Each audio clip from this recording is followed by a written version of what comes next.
Olá! Hoje a gente vai dar uma espiada dentro de uma das coisas mais complexas e fascinantes do universo: o cérebro humano.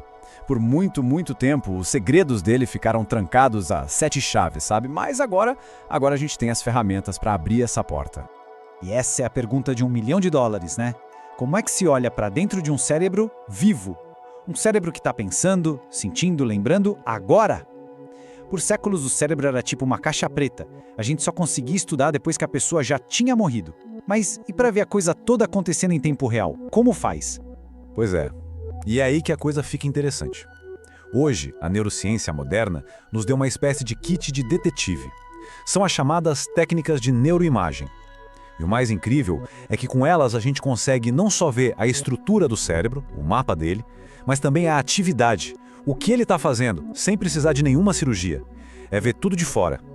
Então vamos começar essa investigação. Primeiro, a gente precisa entender o básico do terreno que estamos explorando. Certo. Antes de pegar as ferramentas, vamos conhecer o mapa. O cérebro tem basicamente 2 tipos de material. Pensa assim, as substâncias cinzentas são as CPUs, os processadores. É ali, nos corpos dos neurônios, que a mágica do pensamento acontece. Já a substância branca, bom, essa é a fiação.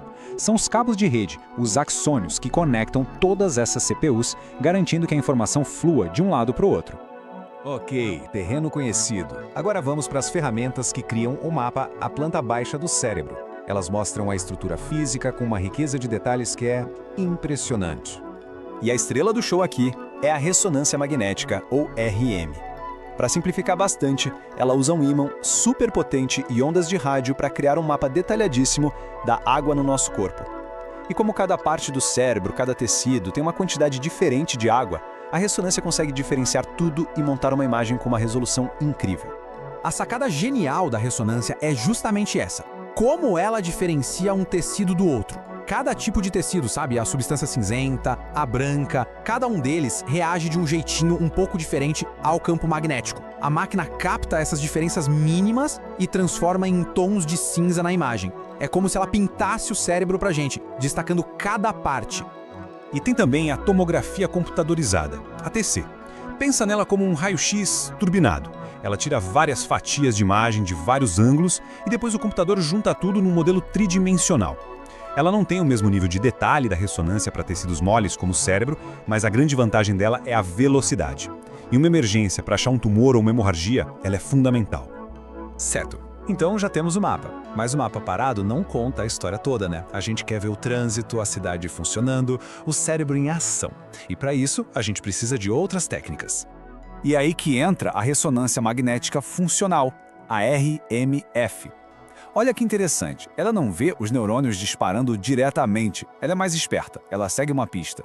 Funciona assim: quando uma área do cérebro está trabalhando mais, ela precisa de mais energia, certo? E essa energia vem do oxigênio no sangue. Então o corpo manda um monte de sangue oxigenado para lá. O sangue com e sem oxigênio tem propriedades magnéticas diferentes, e é essa diferença que a máquina detecta. É o famoso sinal Bold. Onde tem mais sangue oxigenado, tem mais atividade cerebral. Simples assim. É exatamente isso. A M-Fuse usa o marcador que o nosso próprio corpo produz. É um indicador fisiológico, natural. Essa variação na quantidade de hemoglobina sem oxigênio mostra pra gente com bastante segurança onde o cérebro está ligado, onde a atividade neuronal está acontecendo. Seja pra gente sentir algo, mexer uma mão ou até mesmo para ter um pensamento. Ok, agora vamos para um nível de investigação ainda mais fundo. Já vimos a estrutura, já vimos a atividade, e se a gente pudesse seguir os rastros químicos, ver a bioquímica do cérebro acontecendo? Para fazer isso, os cientistas usam uma coisa chamada radiofármaco. Pensa numa molécula com 2 partes. Uma parte é o endereço, uma substância que vai direitinho para um alvo específico no cérebro que a gente quer estudar. A outra parte é um GPS, um marcador radioativo que fica emitindo um sinalzinho que a gente consegue detectar aqui de fora com o scanner.